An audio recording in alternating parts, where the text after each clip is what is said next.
I can have you take your seats.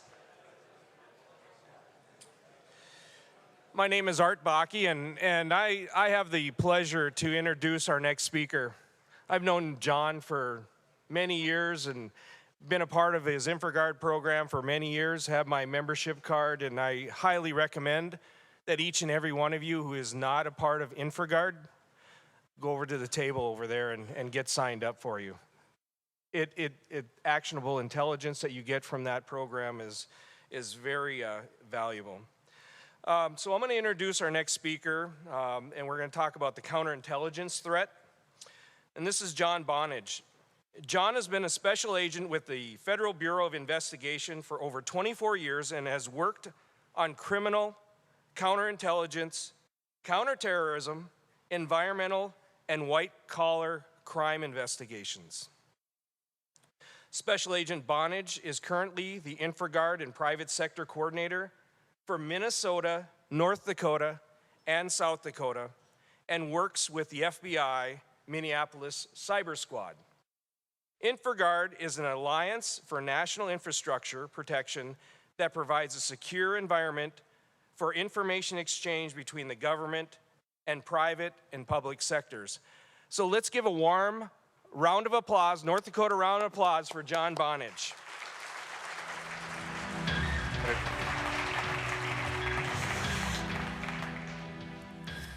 So good morning. Thank you for the opportunity to speak. Thank Art for the nice words. I want to thank Darren Hansen for getting me to do this. He went to a presentation the FBI gave in Cincinnati a couple months ago, and he asked that I take some of that information, incorporate it, and give it to you folks today. So the name of the presentation is the counterintelligence threat today. I kept it very cryptic, but what we're going to actually do is talk a little bit more about the counterintelligence threat at trade shows and conferences, because our concerns are that you folks are being targeted by the adversary, and that's how they're stealing technology. So we'll get into that a little bit more in detail. October 1st, I started my 25th year in the FBI. My degree from college is in history and economics. My pathway into the FBI is very different than my colleagues.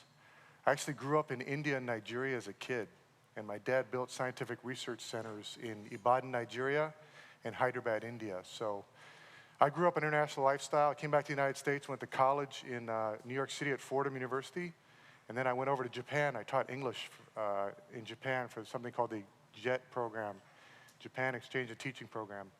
Did that for 3 years, came back to the United States, packed up my car, and I drove to Alaska from New York, 7,000 miles in 2 weeks. And I was getting my master's in teaching at Alaska, University of Alaska, Anchorage, when I decided, you know, this FBI thing sounds kind of interesting. So I took a test, kind of like the SAT, to get in the FBI. And in October of 1995, I went down to Quantico, Virginia. So over the course of the 24 years, I've had the opportunity to do 20 years of SWAT, firearms instructor, and also, as you heard before, the opportunity to work on many different programs. So the FBI has changed a tremendous amount since I started as a new agent working bank robberies in 1996. This thing called 9/11 happened. We realized that we had to do the teamwork way of dealing with things. We couldn't just take the information as the FBI and hold the ball and run with it. We had to work with our state and local and other federal colleagues to kind of deal with the problem. So the whole concept of Joint Terrorism Task Forces was created before 9/11, but it became much more effective after 9/11. What we started to realize is, okay, yeah, we have to work with other federal law enforcement, but you also have to work with private sector and folks like you, where the majority of critical infrastructure is managed and owned by private sector. So for me to see the FBI evolve over the 25 years I've been in it is pretty significant. And not only that, we've gone from a reactive agency to a proactive agency. With cybercrime, we can't wait for something to happen. We have to tell you of the indicators, the things we're seeing, what we're concerned about, so that if you see them, you can tell us, and we can anonymize that information and get it out to folks and show them what the threat is. So for me, it's a profound change, and I think it's a great one. So my job is, I'm a special agent, but I'm also something called a private sector coordinator. So think of my job as a traffic cop, okay? Information comes into the FBI, and I direct it, just like a traffic cop directs traffic. I direct that traffic into the FBI. I am not your subject matter expert, but I know the folks that are. If it's a cyber issue, I can talk to the cyber squad. If it's a counterintelligence issue, I can talk to those guys. If it's domestic terrorism, white-collar crime, healthcare fraud, environmental crime, you name it, I can talk to those folks. Also, I'm a traffic cop for information coming out of the FBI. So what I do is I go and talk to folks about threats. I can also make victim notifications. A lot of times the FBI will find out that there's an adversary in a company's computer system, and the company might not know about that. So we go out and we make what's called victim notifications. So that's kind of what my job is. So I'm not your subject matter expert, but I can direct you to the folks. So at the end of the presentation, I'll give you my email address and my phone number, and I ask that you write that down. If something comes up, as TSA says, if you see something, say something. If something comes up that just doesn't seem right to you, please call me, and I'll get it to the folks that may be interested in it, or we'll come up with other ways for us to document that information so that if we get a similar complaint from another victim, we can work with it. Okay, so I'll talk about today's threat, how these threats are manifested, and then the counterintelligence program, and then how we're dealing with the threat. So basic point of view, what the FBI considers counterintelligence. We consider information gathered and activities conducted to protect against espionage, sabotage, and other intelligence activities conducted for or on behalf of foreign powers, organizations, and persons. So when we think of counterintelligence, we think of like James Bond type spy stuff, right? You know, people doing dead drops and all these other kind of techniques to obtain information, to co-opt folks. But it's not that simple anymore. We're dealing with non-traditional actors or non-traditional methods of counterintelligence. So what are our priorities? That's the most important thing we need for you to understand is how do we prioritize national security and cybersecurity? Okay, number one priority for the FBI is to protect the homeland from terrorist attack, both internal and external, okay? Number two is to protect the United States against foreign intelligence operations and espionage. And number three is to protect the United States against cyber-based attacks and high-tech crimes. Cyber crime is a national security matter. It's a national security issue, right? So 24 years ago, cyber was not a priority for the FBI. Now it is. Every single case we work has a cyber aspect to it. Computers, laptops, cell phones, you know, portable devices, you name it. Everything has some kind of cyber nexus to it. So when we think of counterintelligence, we also think of embassies and consulates and things like that, right? Established diplomatic points of contact or venues for American companies to do business or for foreign countries to do business with American companies, vice versa. Or for folks to get visas and all kinds of other diplomatic type functions they need to deal with. So most of those are in Washington, D.C., but all over the country we have what's called consulates as well. So what's interesting to know is people have to basically tell the U.S. government they're working for another country, for a foreign government. They have to basically make that information known. And depending what country you're associated with, where you can travel is restricted. If you're with the Russian embassy, or you're with the Chinese embassy, or other embassies, and you're in official capacity, there's only certain areas you can travel.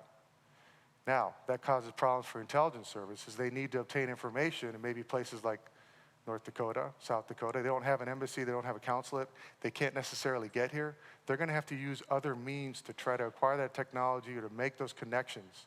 And that's how we go to these non-traditional ways of obtaining intelligence. So we talk about counterintelligence, we need to talk about a couple federal statutes that give us the dog in the fight to fight these cases, okay? And it's not just the FBI that's handling counterintelligence. We have Homeland Security investigations and other agencies, obviously, that deal with the same thing.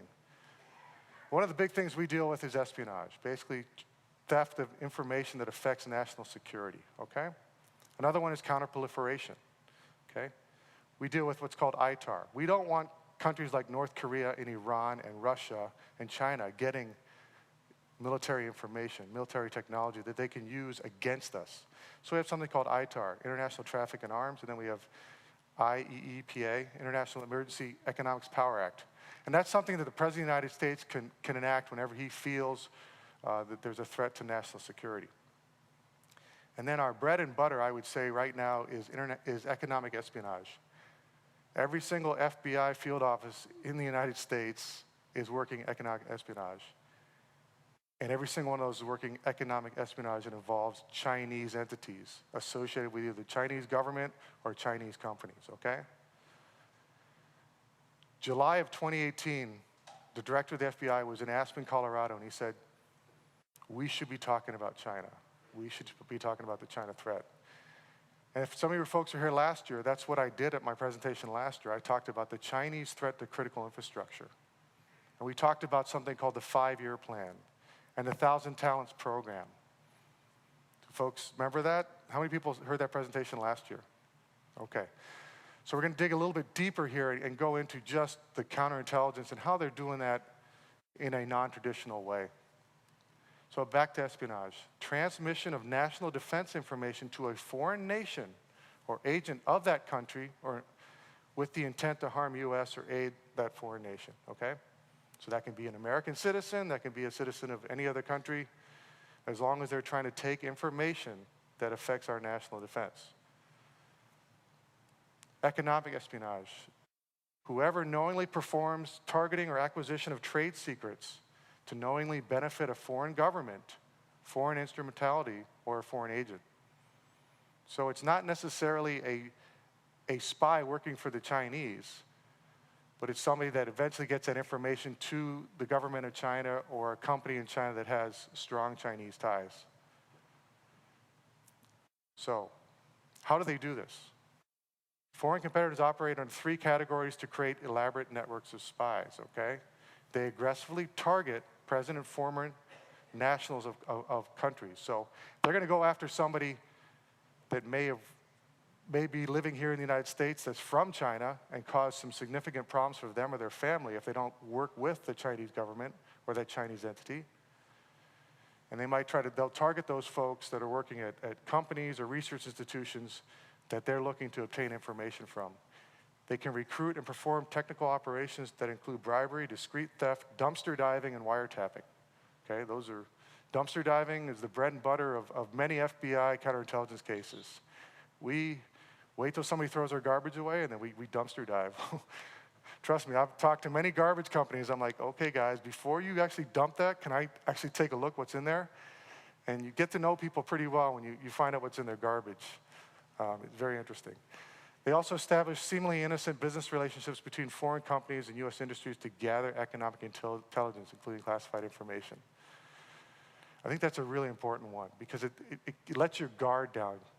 You're in a partnership with a company that's Chinese, and you don't really think it's a big deal. But it's kind of like that frog in the boiling hot water. You know, before you realize it's dangerous, you're in big trouble. And then theft of trade secrets, okay? Whoever knowingly performs targeting or acquisition of trade secrets or intends to convert a trade secret or knowingly benefit anyone other than the owner, we also call this industrial espionage. So, in the federal government, we're all about definitions because we have to define things to prove that a crime occurred. So as an agent, we're very much into exactly what is the definition of things and how does that affect the cases we work. So, for today, we'll say the trade secrets are all forms and types of financial, business, scientific, technical, engineering information, including patterns, plans, compilations, program devices, formulas, designs, prototypes, and the like, or codes, whether tangible or intangible, or whether stored or compiled, memorized, whatever. You can read that. But here's the part, which the owner has taken reasonable measures to protect. And Brian Levine talked about that yesterday with the wind turbine case. The Chinese defense was, they didn't protect it. Well, he said no, they actually did, so. Of course, when you're dealing with counterintelligence, one of the best ways to steal information is to co-opt somebody within a company, right? So you always have to have a consideration for the insider threat aspect and what that could cause for problems. So again, we'll talk about definitions. Anyone with current or former access to information, technology, facilities, or personnel, and that access is used to provide sensitive, classified, proprietary, or trade secret information. Access is used to degrade operations capabilities. And why I use insiders? Because over 4 million people in the United States have clearances, US clearance for dealing with defense contracts or other government type operations. 800,000 people have top secret clearances at 10,000 locations across the United States. So if you can co-opt a couple people out of 800,000 people, you can get into some pretty sensitive technology. So before I became a private sector coordinator here in North Dakota, South Dakota, Minnesota, I worked at Minneapolis International Airport. And our biggest concern there was the insider threat. We had 17,000 people that had badges into the secure area, okay? Which meant they had access to pretty much every single door. And it was interesting to see over the 5 years that I was there, at the beginning of that I guess, assignment, people had access to pretty much any door within that airport. By the time I left, they basically were now getting restricted access to the area where they worked in the airport. If they were in the southwest corner in a hangar, they had access to the doors there. They didn't have access to other areas or other airlines. Made a lot of sense, but it took quite a while to implement that type of measure. But again, the insider threat is a big problem.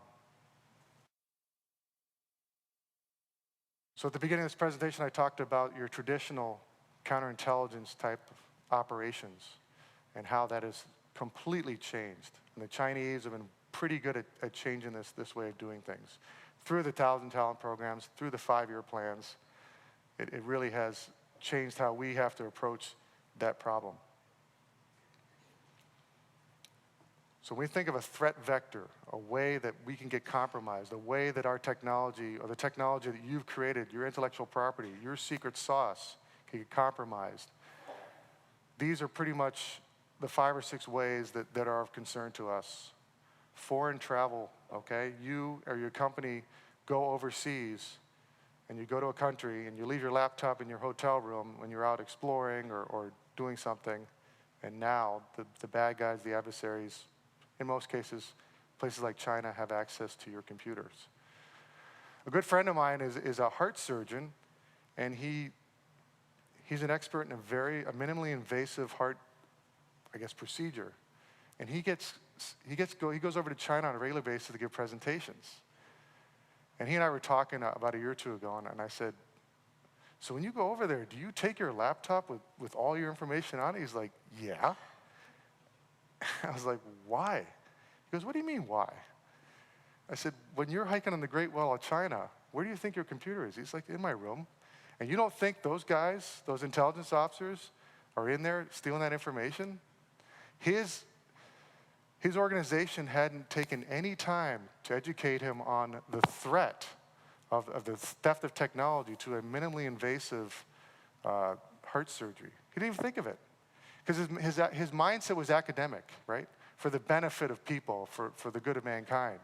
He wasn't thinking that the Chinese government would steal that technology and use it against him or us. Conferences. We all let our guard down at conferences. We get folks from other countries coming and talking to us about things. And we have a product that you want to sell. You want to make more sales.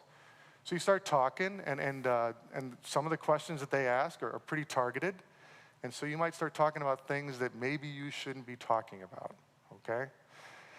A couple weeks ago, I was in Chicago at the GSX, the Global Securities Exchange for ASIS. And there's a vendor hall that's absolutely massive. And you walk around, and you've got your name on there. And for me, it had my name. It said FBI, and then it had a barcode on the bottom of that. And I couldn't do that. So I put a big InfraGard pin that covered the FBI logo. And then I took a pen and I scribbled through the barcode so it couldn't get scanned. There were thousands of cameras around, and anybody that has access to those could look at exactly who is from the US government or who is from a company and completely target you that. So with respect to conferences, my colleague in Las Vegas, Fred Bradford, realized that there are a lot of conferences in Las Vegas, and a lot of foreigners come up. So what the FBI started doing is basically, as you enter some of these conferences, there's a big FBI booth, and they talk about counterintelligence and theft of trade secrets. And he said it was fascinating. You get these foreigners from delegations, other government delegations, and they would get near that FBI booth, and he said they would walk about as wide around that booth as possible. And he said, hey, we want them to know that we're watching them. So we want to share information. We don't want to do any of these joint ventures, but we don't want to lose that technology that makes America what it is. So, and then facility visits, right? We see those all the time, especially in the energy sector. You have delegations from foreign countries coming in to see how you run your shops, right? Generally, for the most part, that's not a problem. But every once in a while, there can be a delegation that a last-minute announcement comes in and looks at your facilities. We have power companies, we have companies that will say, hey, you guys have a problem with any of these folks that are coming to visit our facilities? And a lot of times we'll say, yeah, let's look at those names. If they don't hear back from us, we generally don't have a problem. But if they do hear back from us, then we might want to talk a little bit more. So liaison, and then the supply chain, we'll talk a little more about that in detail as well. And then obviously social media. These are all threat vectors. You got all this information on LinkedIn. You can Google people's names, obviously, and get so much information about them. And we know all about cybersecurity and phishing people. It's not super technical. It's just social engineering and finding all the information that you have put out there that can be used against you to co-opt you. So conferences are an absolute adversary's opportunity here, okay? They present collectors with a target-rich environment, and they can go right to the subject matter experts and get the information they need if they can figure out a way to get you to let your guard down and start talking about something that's proprietary or is the secret sauce for your company, so to speak. As it says here, they're becoming increasingly specialized, and companies are promoting new and cutting-edge technology and products. Again, when I was at GSX, the amount of drone technology and information that there was astounding. And you had these delegations from foreign countries that were just taking pictures of everything. I always have that kind of mindset of counterintelligence that I just see something that I guess a lot of folks wouldn't also notice as a problem. Back to this non-traditional collectors, that's what we're concerned about, okay? They are using non-traditional means to steal or target technology, okay? And history shows that this is a prime venue. It's not just the Chinese that do this. The Russians started doing this in the 1970s, and we have cases of the Cubans doing this at like biology research conferences and things along those lines, where they've targeted information and they've stolen it and they co-opted folks. We had a former Cuban spy that ended up working for the FBI after he defected to the US, come and give a presentation at an InfraGard conference a couple years ago in Minneapolis. And he gave us all these examples of how they co-opted people working for American companies to give them proprietary technology that they could use to develop medical devices, medical procedures. And we think of Cuba as pretty backwards, but in the medical arena, Cuba is not very backwards. They're pretty proficient. So, but right now, our concern is China, and that's really where we're seeing the massive theft. And you're seeing articles in the newspaper on almost a daily basis. Okay, we also have concerns with Iran, North Korea, and Russia, but China right now is the biggest one that we're concerned about.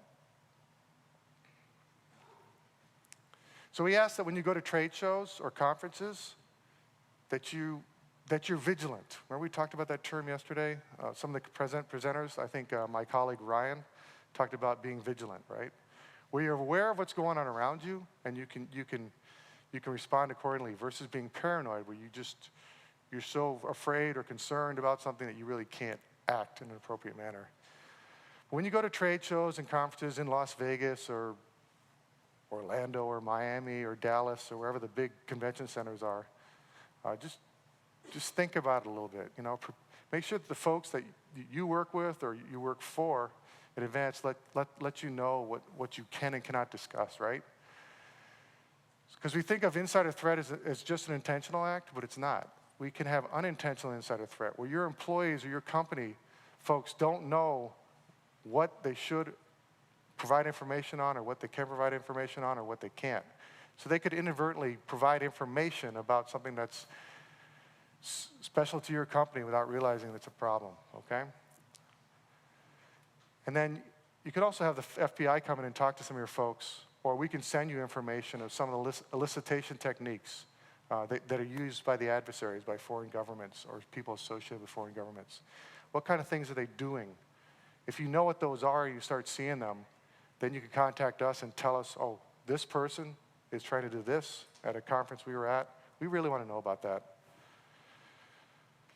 Conference security, when you're done at the end of the day with the booth that you have, make sure that you take stuff that's proprietary or sensitive away and safeguard it. We had a conference last week that the FBI hosted, and I was surprised by how much stuff was left in a room that wasn't being guarded. People just left stuff there because they assumed that it was safe. Just got to make sure there's no assumptions when you're dealing with the stuff that makes your company what it is, okay? And then establish policies regarding the use of cell phones and recording equipment. Do your employees know what they can take pictures of, what they can't take pictures of? If they see people doing that, how do they respond, okay? And then discuss what happens if there is basically a breach or an attempt to steal the technology that makes your company what it is. Who do you contact, okay? At the end, as I said before, my phone number is there, my email address is there. You can reach out to me and I'll get you to the folks at the FBI that may be interested in that. So facility visits and joint ventures, okay? Facility visits, we all want to show people from other countries, developing nations, how we do it because we think it's the best, right? We don't necessarily think that they're going to steal that information or that the procedures or the TTPs that we use or the way we do things, but they're gonna. Because China has basically told the world that we want to be self-sufficient by 2025. We want to be the sole superpower by 2025.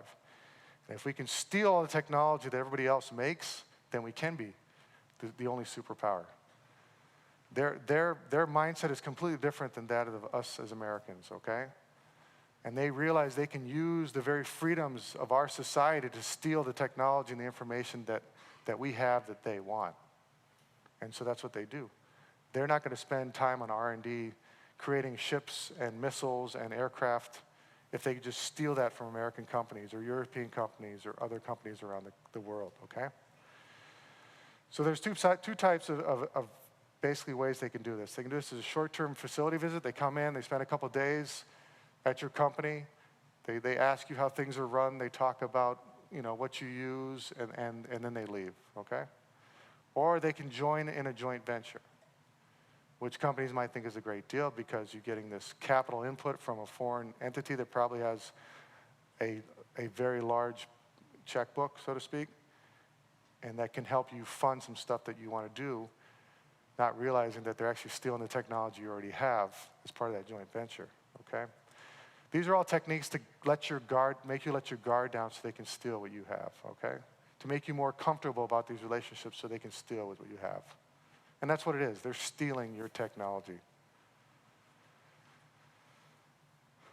So we've noticed we'll get trade delegations coming in. We'll get law enforcement organizations from other countries that coming in. And it's a last-minute deal, very quickly put together. And they come into a state or a city and they're gone. And we don't find out about it as a federal government until after it happens. So earlier this year, we started reaching out to fusion centers and to chiefs of police and sheriff's departments and saying, hey, if they're doing this stuff, we want to know about it as the FBI. And so we're trying to make sure that folks give us a heads up when a trade delegation comes in and meets with the trade office in a state or with law enforcement. Because chances are the people associated with that crew are probably there for nefarious purposes. So our goal there is to better understand the extent at which law enforcement entities, companies, and government bodies from or based in China have engaged with U.S. state and local law enforcement, okay? So what we've noticed is a lot of the state and local entities and a lot of academic institutions never really had this mindset. They didn't realize that this is what was going on. It's not that they made a mistake. It's a mindset aspect of it. They didn't understand how the adversary is using these techniques to steal information, okay? So again, we talk about definitions of things for us as investigators to prove a federal crime. For us, critical infrastructure is defined as systems and assets, whether physical or virtual, that are vital to the United States, that the incapacity or destruction of such systems or assets would have a debilitating impact on national security. And obviously, we have the 16 sectors of critical infrastructure that DHS designated, and I would imagine every single one of you are associated with those. Almost anybody in any kind of job could be associated with critical infrastructure, which means if you're applying for InfraGard and you're associated with critical infrastructure, then you can become a member, okay? Supply chain. This has been really interesting to see because, especially with 5G, especially with the Trump administration, you've seen a real pushback against Chinese companies trying to get their foot in the door and getting their products into our supply chain, okay? It's a great way to co-opt or to get information about what the U.S. government's doing or what U.S. companies are doing. If you can get parts that are made in your country into American systems and American equipment, okay? So the Huawei aspect has been fascinating. If you go back a couple years ago to Kaspersky Labs, that was really the first time you started seeing the U.S. government kind of make a big stink about this. And it was fascinating for me as an agent to see the Kaspersky announcements come out as a classified information and then see how it got declassified and finally out to companies about what the threat was. And more recently, you've seen Huawei, right? The U.S. government is basically saying to the Canadian government, to the Germans, to the British, you name it, don't use Huawei information, Huawei products in your equipment. And there's a couple other companies that have been listed there too. They're all Chinese. But our concern is if that gets into equipment and it beacons back or reports back to the Chinese or the Chinese can control it, that's how they can cause some significant issues to our critical infrastructure, to our military operations, to our redundancy and continuity of operations type aspects, okay? So you have the National Defense Authorization Act, which really basically said we don't want foreign products being put into critical infrastructure, defense information, government technology, if we know there's a problem with it. Below that's something called CFIUS, the Committee on Foreign Investment in the United States, okay? So when you have mergers between a Chinese company wants to acquire an American company or merge with an American company, the Committee on Foreign Investment takes a look at that, and they'll say yes or no, and they'll provide input. Pretty interesting what the Chinese tried to do a couple of years ago. FBI agents have professional liability that we pay out of our own pockets so that if we get sued and Department of Justice decides they're not going to back us up because they didn't think that our actions were appropriate, we still have some kind of liability insurance. Well, a Chinese company tried to buy the company that sells liability insurance to FBI agents. So what happened was CFIUS basically said to the Chinese company, you can buy this section of the company that doesn't deal with professional liability insurance for special agents in the FBI or other federal entities, but you can't have that section. So it's pretty interesting how they're trying to do that. There's been mergers in every single state of the United States by Chinese companies. There's been merger acquisitions, you name it. Billions and billions of dollars coming in from China, okay? So you have what's called FINSA and FIRMA. These are all basically authorizations or efforts on the federal government level to restrict the ability for foreign countries or foreign entities to acquire information, to acquire assets, to acquire a stakehold in America that affects critical infrastructure or our national defense. So we always like to give a little example here or there of kind of some cases that we've worked. And this is one. Kevin Mallory was employed by the United States government and the U.S. intelligence community and defense contractors. And a couple of years ago, he traveled to China and met with a Chinese intelligence officer who represented himself as working with a think tank, right? So this doesn't seem too dangerous. The guy's meeting with a guy that's working with a think tank. You're thinking, okay, maybe that's an academic institution. That wouldn't be government. And then it's kind of like a snowball effect, you know. If you start working with these folks, you think it's no big deal, and then as you get more information, you get more involved, you get more co-opted, you're kind of at the point of no return. So also you gotta have to have a mindset to it. You have to be willing to be involved in it and know the dangers. So anyways, he was basically searched at O'Hare with $16,500, which is not a lot of money. He accepted a covert communications device so he could communicate with the Chinese government. And he provided secret and top secret documents to Yang, which contained unique identifiers for human sources assisting the United States government. Basically, he provided information about human informants, sources that we use or somebody in the government uses, maybe the CIA, who knows. But that's a big deal because now they know who's working for us and what they're doing and what information they've reported on. And that's definitely in our realm of espionage. So he was arrested in 2017, pretty quickly, less than a year later, convicted, and sentenced to 20 years, US citizen. Counterproliferation. So this is a former adjunct professor at UCLA who illegally sent semiconductors with military applications to a company in Chengdu. And he had a brother that lived up in Canada. And basically he was found guilty in June of 2019 and faces up to 219 years in prison. That's sending one of those messages that you get involved in this, 219 years in prison, that's a pretty big deal. And then theft of trade secrets. 2011, these two folks, Mo and Wang, were identified digging in Pioneer's growing fields, okay? This is a case that I believe came out of Des Moines FBI, and in the FBI we call it the corn porn case. So the story was there was an FBI agent that had worked counterintelligence in Washington, D.C., and he got his office of preference. It's called your OP. So when you join the FBI, first thing you do is you put your office of preference, okay? And then you get put on a list based on your seniority. So if you want to go to Denver, you put your name on that list, and as you come up on seniority, then eventually you get that, and you get your transfer to Denver or Maui or wherever you want to go. So this agent came out of Washington field office. He was originally from Iowa, and he came back. And so he got there, and he's like, you know, I'm gonna start seeing if I can find some cases.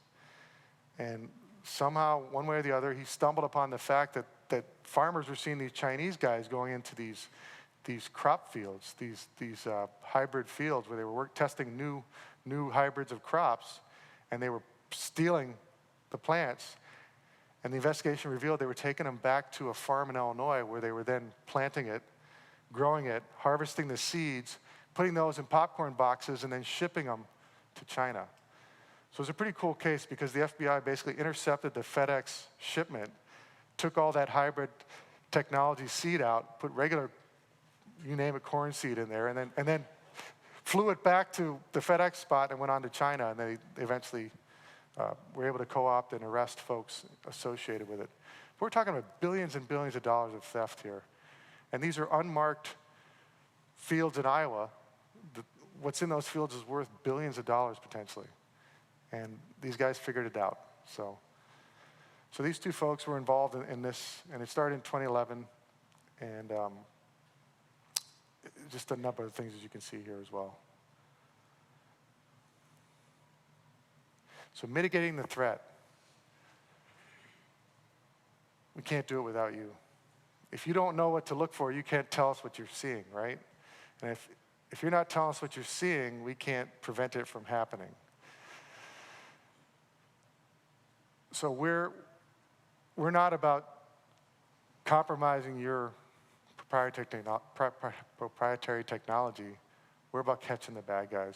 We don't want to tell the whole world what is yours and what you've created. That's really not our way of doing things.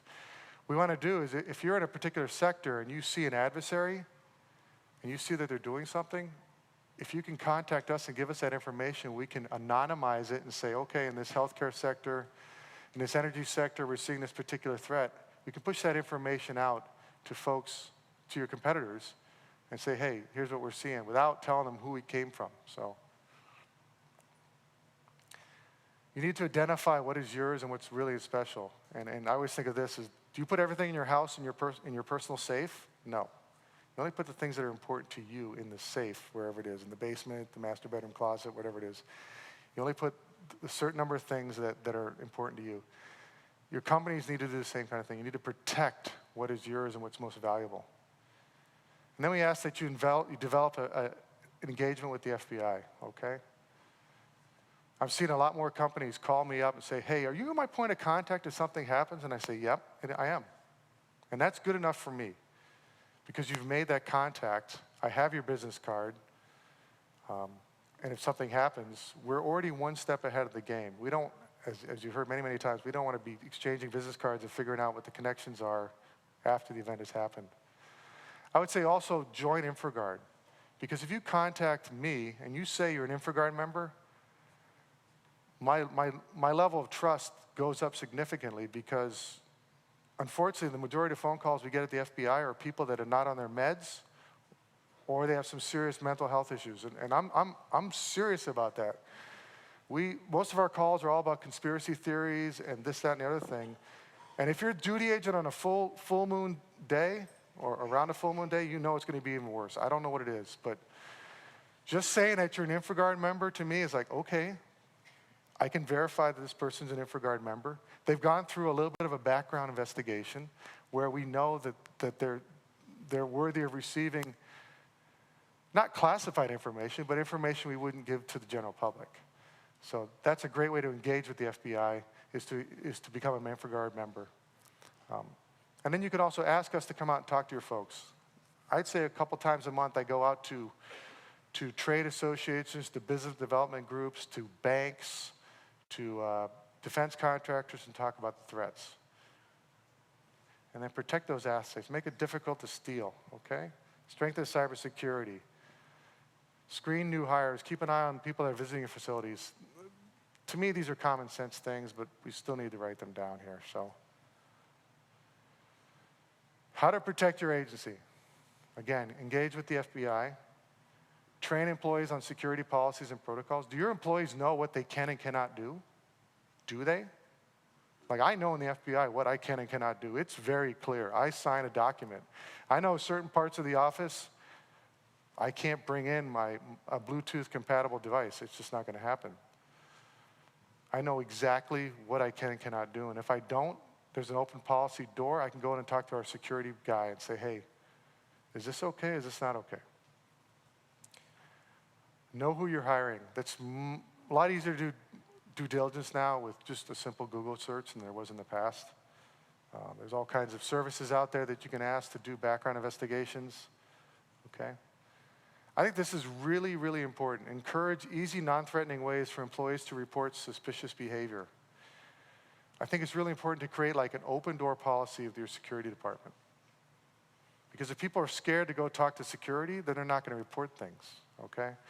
When I was at the airport, they did a really cool thing. We'd have meetings every quarter, and they would hand out like $20 Starbucks coffee cards for people that had seen an attempted security violation. So somebody that there was an undercover police officer tried to piggyback off a secure door, and the person said, no, you can't do that. That person would get a card. They would be rewarded for good security hygiene, okay? Ensure security and IT personnel are talking and have the tools they need to secure your information, okay? Provide security personnel with full access to human resources data.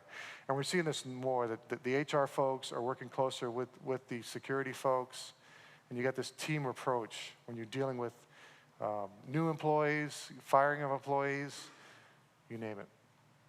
Keep your intellectual property safe and monitor, again. Put the things that are important to your company in some kind of safe to secure it. And then develop strong risk management compliance programs. Monitor your networks routinely for suspicious activities. We're also saying bring in companies that don't know anything, a third-party vendor that don't know anything about your company and try to break into your systems, okay? So a red team type situation. Establish VPNs for added protection. Install intrusion device detection systems. You name it. And then the terms for joint ventures to protect your intellectual property. Make sure you've got a kind of a roadmap, what to do if you join with another company from another country. And then vet your supply chain. Just ask Target about that, or other major corporations that were breached as a result of a third-party vendor or a supply chain issue.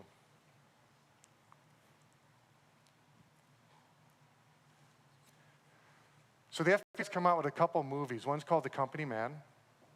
The other one's called Made in America. And you can go on YouTube and just get those videos by those names. But the one called A Company Man is a true story about a company in Pennsylvania that made glass insulation. And there was a big apartment fire in China. And what happened was a bunch of people died. It was pretty bad. The Chinese government changed the rules for safety purposes about the insulation that could be used in these major apartment buildings. And it turned out this little company in Pittsburgh that was on the verge of bankruptcy was the only company in the world that made this type of insulation, glass insulation. It was called Pittsburgh Corning. And so next thing you know, they start getting targeted by Chinese folks that are interested in acquiring their technology. And if you've seen the movie The Company Man, they try to go into a production facility in Kansas, outstate Kansas, on an overnight shift. And they're trying to take thumb drives and plug them into people's computers. They're trying to take pictures of their production line. They're trying to co-opt employees and make them consultants that will travel to China to help them develop similar technology. And so Phil Martineau, the retired CEO of Pittsburgh Corning, lives in St. Paul. And we had him come and speak to a bunch of our folks at an InfraGard event a couple of years ago. And basically, this is his message in 3 bullets here. You too can be targeted. If you make something unique, you will be targeted. And it doesn't matter whether you're a small town in North Dakota that makes something or a major corporation in Dallas, Chicago, Minneapolis. If you make something and the adversary wants it, you will be targeted. So the whole concept of security through obscurity is not going to work, okay? Security is everyone's responsibility, and there has to be a culture change that requires training on physical and cyber security. And I think this is really important, the 3rd bullet. In the global arena, forward competitors consider the theft of trade secrets not criminal, but creative and competitive, okay? So our cultural bias, we think that it's bad to steal, but we assume the whole world thinks that way, and they don't. They don't. So in China, they don't consider it stealing. It's just acquiring your technology to make their technology better. So what can the FBI do for you? We can talk to you about insider threat. We can talk to you about economic espionage. We can talk to you about all the things that are listed there. We'll have companies that are going overseas. They'll ask us to come in and talk to their executives about things. And it's not rocket science. It's nothing super technical. But again, you have that point of contact. We'll ask you kind of what computers you might be taking, who you're going to meet with. Maybe you can give us contact information of some of the folks that you're talking to or meeting with. And then we can check and see if that's somebody that we might be of interest in getting more information on. We talked about, so you understand dual-use technology and how something that's not intended for a military application can be used by adversary for military applications. We can talk to you about the risks of certain countries. You can also go on the State Department's website and see some of those risks as well. And then we can talk to you about how the adversary tries to co-opt you through elicitation, okay? So we have a bunch of intelligence products that we put out, and it doesn't come out as fast as some of the stuff you might see at an ISAO or an ISAC, but you gotta remember, this is the federal government. We don't put information out until it's been vetted, okay? So when we put out these things called flashes and pins and jibs, they've all been vetted. Some of those products are with the Department of Homeland Security or other federal agencies, but we're pushing out information proactively to tell you what we're seeing, okay? One of the ways to get this information is to become an InfraGard member and have access to the InfraGard portal. Or another way is the Homeland Security Information Network, HISN. If you become a member of that, you can go on the HISN website and look at these things as well. So if you're not an InfraGard member, I'd ask that you consider becoming one. We have 66,000 InfraGard members across the United States. I believe we're at 78 chapters. And my job as the InfraGard coordinator for North Dakota and South Dakota and Minnesota is I cover all those chapters. So between the 3 states, we have 15 InfraGard meetings a year, okay? So it's pretty simple. Go to infragard.org and put your application in, and eventually I will approve it. I just approved 115 applications on Monday, but it does take a little bit of time, so be patient. And if you're not getting an answer on whether the status of your application, you can contact me or contact the FBI Minneapolis. So the FBI has taken basically 50 outreach programs and broken them down, simplified it to 3. We have InfraGard, we have something called DSAC, which is the Domestic Security Alliance Council, and then we have something called Key Partners. So if a company is over $1 billion in proceeds in a year, and they're in critical infrastructure, they can become a member of DSAC, Domestic Security Alliance Council. But academia cannot become a member of DSAC. That's a totally different beast. So what we're doing is creating alliances and conferences for academia to talk about the threats. And we're trying to educate universities on the fact that the Chinese are using National Institute of Health grants to pay for the research that they will then steal, or the National Science Foundation using grants that are given with US money. We fund the technology, development technology, and then the Chinese steal that. So we're trying to push that information out to universities and make sure that they understand that they should be asking their professors and their research folks if they're associated with talent programs, because while it's not illegal to be a part of a talent program, if you're associated with a talent program, there's a high % chance that you're also associated with some kind of theft of technology. So contacting the FBI. We have something called CyWatch, which is CyberWatch, and that's 24/7. We have something called the Cyber Task Force, which is basically our version of a cyber SWAT team. Depending on an incident that occurs, we will deploy folks to that particular area where the event happened, and we'll work with the company, the victim company, to deal with that.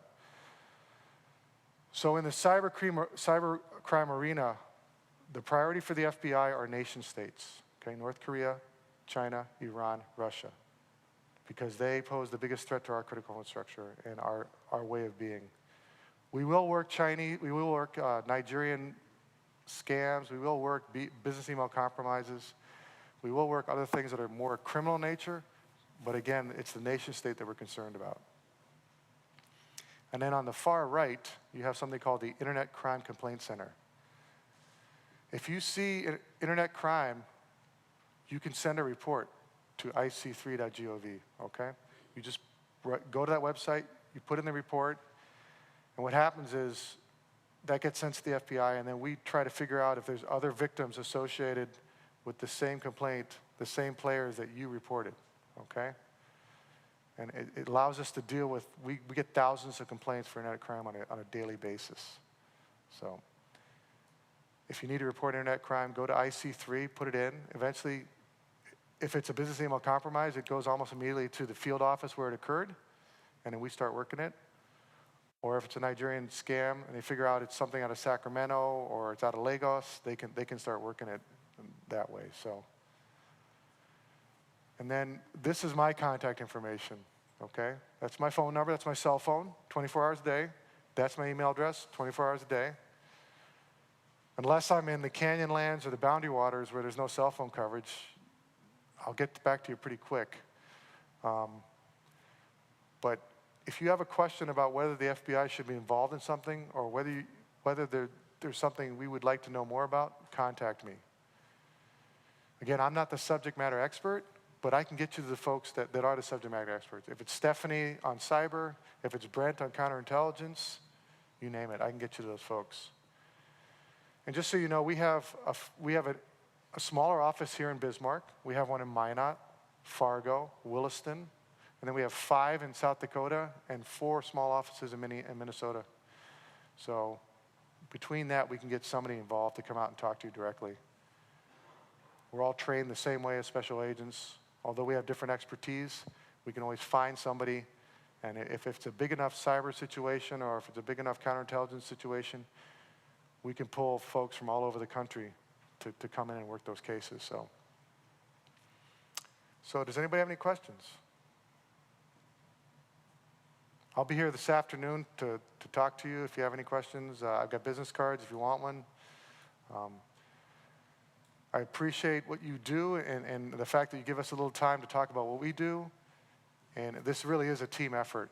We can't protect the homeland. We can't protect America without working with you guys directly. So I absolutely enjoy my time out of the office, from behind the computer, behind the workstation, to get on the road and talk to folks all over the country about the threats just make sure you understand what we're seeing, what we're concerned about, so that you're a force multiplier, okay? So thanks to the crew that allowed me to speak today, and I appreciate your time. Thank you.